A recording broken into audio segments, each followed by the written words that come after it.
Hi, and welcome to my channel once again. Thank you so much for taking time to watch this video. So this video is going to be about the international exam for CEFR A1, and in this video I will be walking through the Goethe-Zertifikat A1 Deutsch A1 exam along with the telc Deutsch A1, and we will be looking at these two examinations from the perspective of a learner as well as from the perspective of a tutor.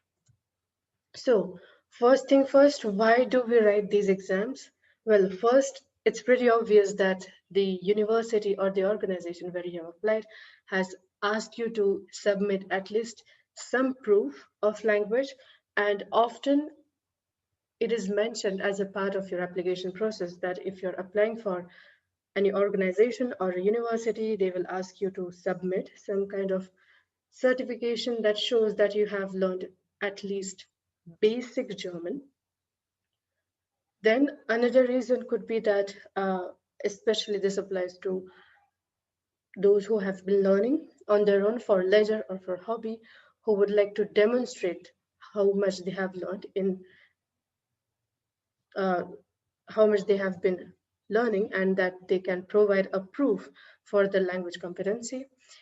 And then because it's a requirement for you to join your partner in Germany on the spouse visa, it is required that you write at least the A1, you clear at least one A1 test in order to apply for the spouse visa.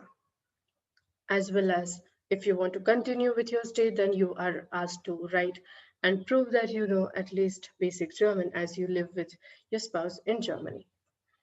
Now, the most important element of these exams, that is for CEFR A1 only that we're looking at, is that what is it going to test? Now, this is not a grammar test. There isn't going to be a section where you will be reading a text and then answering a bunch of grammar-based questions. It's not a grammar test, it's a skill test. So from the Council of Europe, who has laid down these guidelines for the A1, A2, B1, B2, and C1, C2 levels. Let's see what does it say for the level A1. It says can understand and use familiar everyday expressions and very basic phrases aimed at the satisfaction of the needs of a concrete type. Can introduce himself or herself and others, and can ask and answer questions about personal details such as where he or she lives, people he or she knows, and things he or she has, and can interact in a simple way provided the other person talks slowly and clearly and is prepared to help. So linguistically speaking, it doesn't really give us an idea like, okay, I get that, but how much do I'm able to speak? So this is a little bit of tricky part, because as we start learning a language, even when we don't want to, we compare learning German or any other foreign language with English, because English is the first European language that we were taught at school, that we got acquainted with in the first place. And we just assume that, okay, now that I know English, I should also be able to pick up German or French or any other languages with ease. But that doesn't happen, because if you are someone who went to a school where English was taught to you from the first grade or the fifth grade, just think of it that as an adult, you have spent at least 10 to 15 years learning English, and a lot of it was passive learning. That is, you were learning the language at your school, but then you were also getting exposed to the television shows, movies as well. So it is a bit unfair to compare learning a foreign language apart from English and then be disappointed at, oh, I have been learning for months, but I don't even know how to form a sentence. That is not the goal of A1. At the end of A1, there's not a lot that is expected of you, but on the same note, there are certain things that you have learned as a part of your course, or whether you learned on your own, and you continue practicing whatever you have learned after the course as well. Now, how does one know that they have reached level A1? Now, this again comes from the CEFR guidelines laid by the Council of Europe in terms of listening, what is expected of you, that you can recognize familiar words and basic phrases that concern yourself, your family, and your immediate surrounding.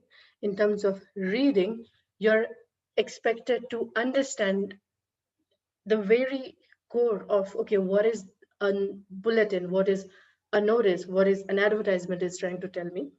In terms of speaking, that is spoken interaction, that is you interacting with someone where the other person is prepared to help you and speak at a slower rate. But in terms of spoken production, you are able to speak very little, but it's sufficient enough for you to describe about yourself, where you live. And then in terms of writing, you are able to, you are in a position where you know how to fill up a form correctly, how you can write to an hotel and ask them for information, or basically how to ask for information would be the core of understanding how much spoken and written production that you achieve at the end of your A1.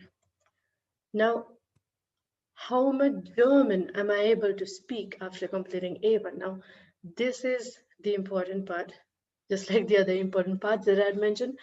So this again comes from the Council of Europe's website, and I will be linking all these tables in the description so that you can go through it. This is just one section for A1, and I will be reviewing more exams as well. So I will put down the entire table for you to compare the jump from A1 to A2 and B1 to B2 so that you get acquainted with what is expected of you as well. Now, when it comes to the speaking parts, take a minute. If you must, pause the video and just read what is mentioned here, because this is very important. Language learning is time consuming, it tests your patience, but it's also so rewarding because at the end, you get to see how much you have learned. So it's not a lot as compared to English, because once again, like I said, it's unfair to compare it with English, but then this is an achievement in itself. Then looking at the exam structure, what we have in Goethe-Zertifikat A1, Start Deutsch 1 and telc Deutsch A1, is that, like I said, it's not a grammar test. It has 4 parts that are divided into listening, reading, writing, and speaking.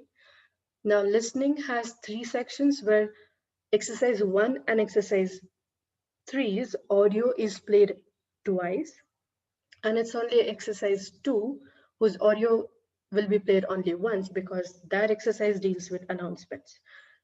So you have 15 such audio exercises that has 1 point each.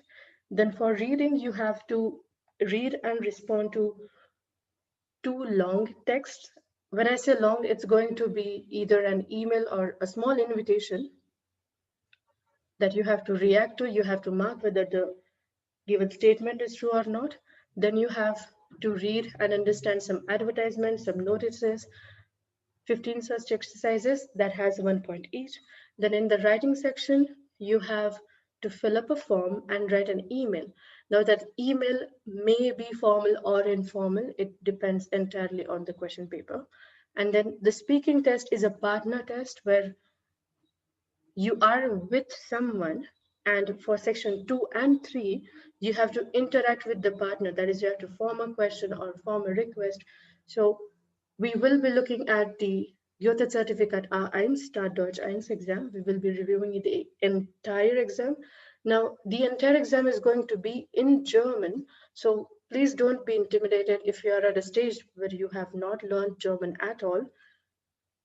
Don't feel that you are going to get confused. I'm just going to explain what the test looks like.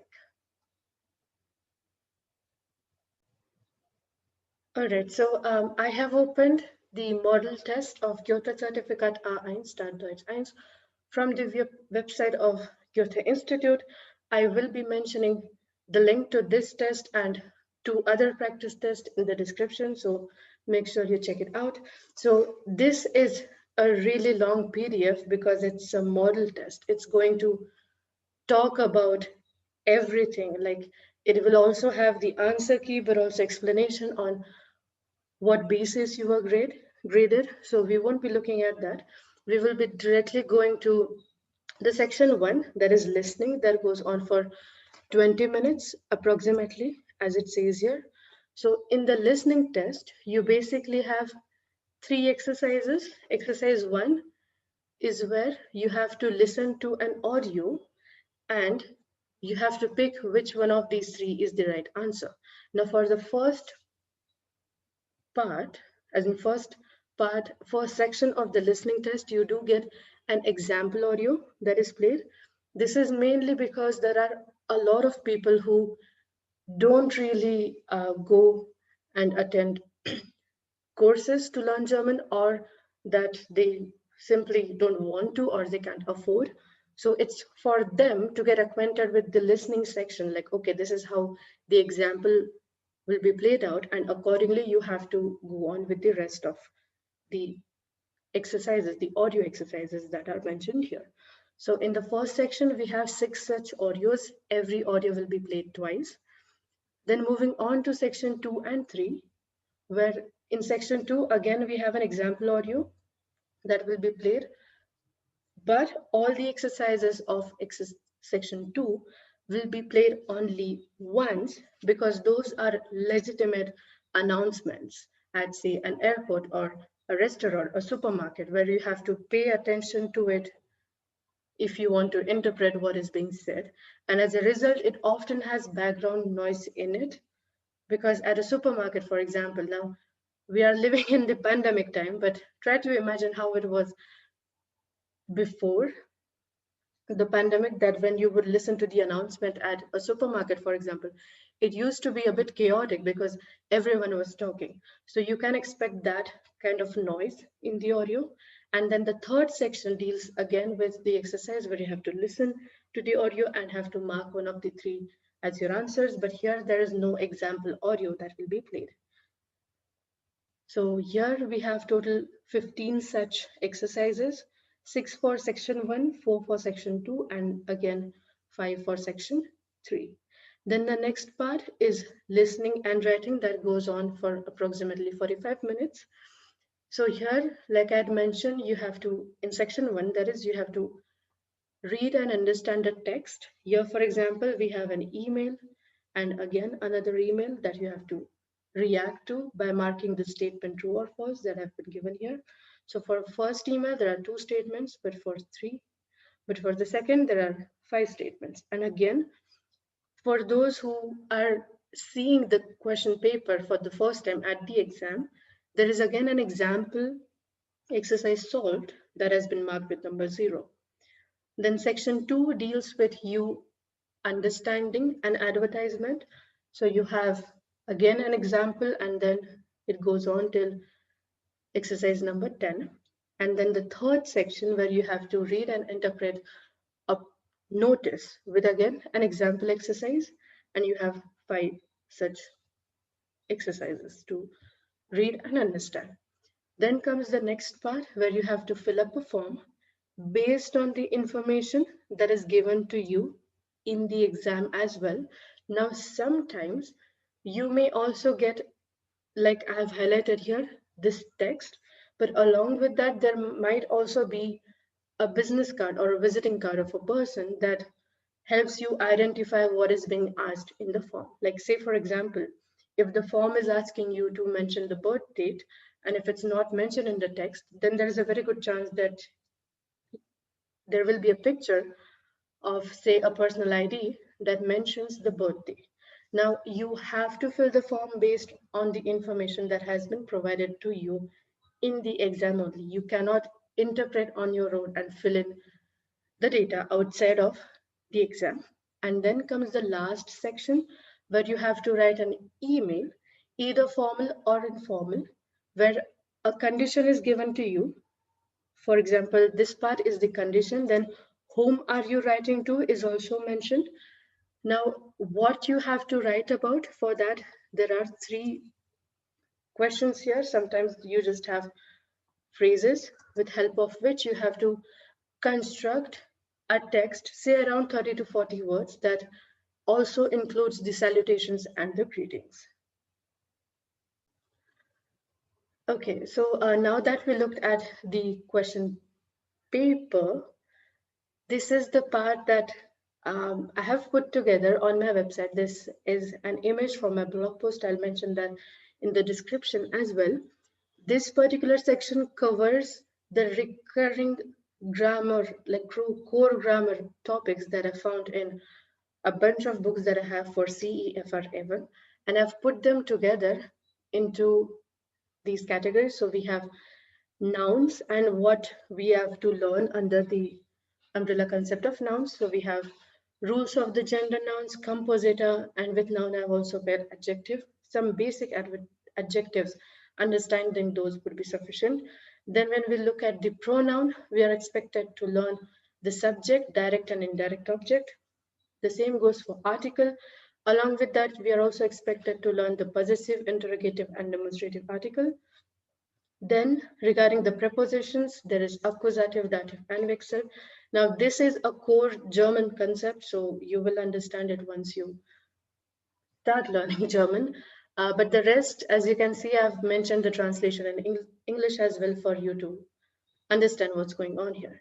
Then speaking of the verbs and time, we will be learning present, simple past, present perfect in English, but that is the perfect tense in German. Along with that, we have to learn adverbs, modal verbs, and trennbare und nicht trennbare Verben. Now, this is again something that's unique to German. Then the sentence structure, where we learn the W questions, yes, no questions, imperative, that is basically giving order, and the conjunction.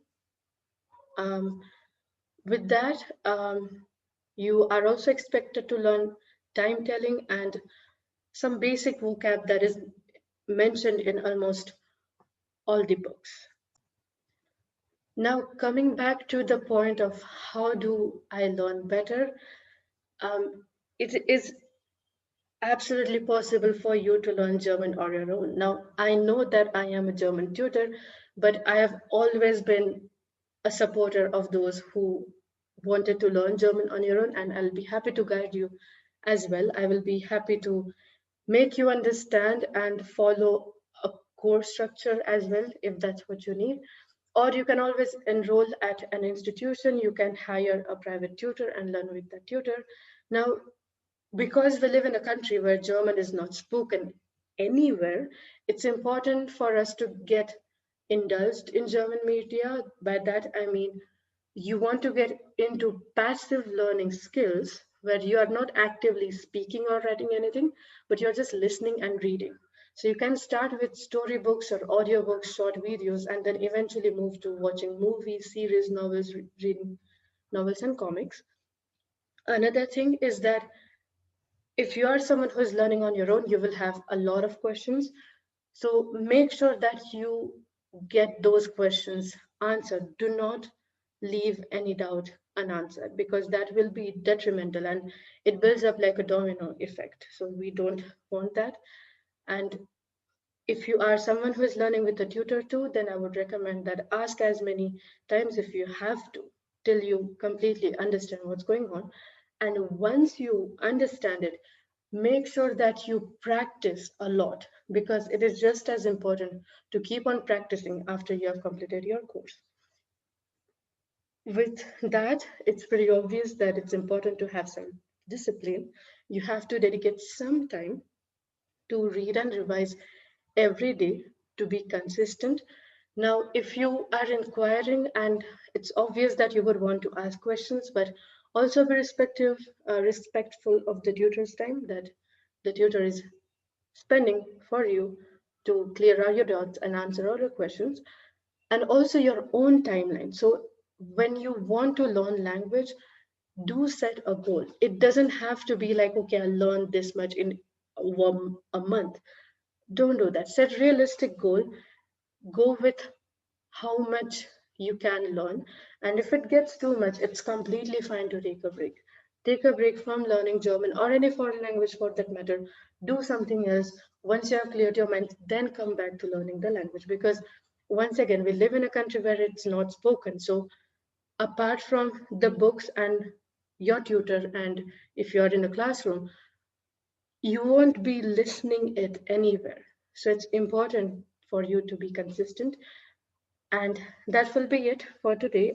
Thank you so much for your time. If you have any questions, if there's anything that I should have talked about, please mention it in the comments below and I'll reply. Thank you so much for your time once again. Bye.